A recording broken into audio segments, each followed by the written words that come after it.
अरे रुको ना।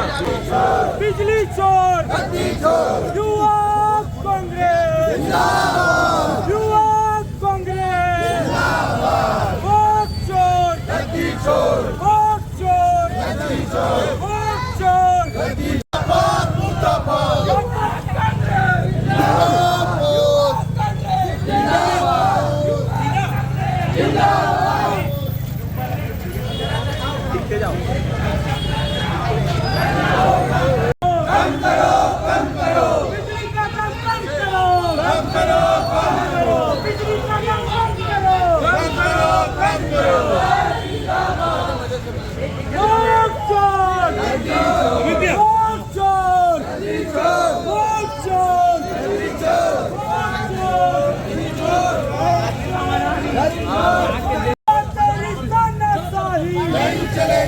नहीं चलेगी तेरी तानाशाही, नहीं चलेगी, नहीं चलेगी। विष्णुदेसाई मुर्दाबाद, मुर्दाबाद, मुर्दाबाद। विष्णुदेसाई मुर्दाबाद, मुर्दाबाद, मुर्दाबाद। विष्णुदेसाई मुर्दाबाद।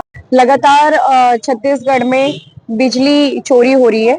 बिजली चोरी होने का मतलब ये है कि बिजली के दाम बहुत बढ़कर आ रहे हैं, जिससे घर की घरेलू महिलाओं का बजट बिगड़ चुका है। युवाओं को इतना रोजगार है नहीं और जितना बिल आ रहा है तो उनका आधी जेब का पैसा तो सिर्फ बिजली में चले जा रहा है। इसके लिए यूथ कांग्रेस निरंतर पूरे प्रदेश भर में धरना प्रदर्शन कर रही है। हमने हस्ताक्षर अभियान भी चलाए थे, जिसमें हमें जनता का भरपूर समर्थन मिला था और हमने कांकेर में भी प्रोटेस्ट करे थे। और अब हम सभी जिलों में मशाल यात्रा निकाल कर ये विरोध प्रदर्शन करना चाहते हैं कि जिस तरीके से जनता को लूटने का काम करा जा रहा है वो तत्काल प्रभाव से बंद करें, नहीं तो यूथ कांग्रेस जनता के साथ ऐसी आपको सड़कों में दिखेगी। डॉक्टर मोनिका मांडरे, प्रदेश को इंचार्ज छत्तीसगढ़।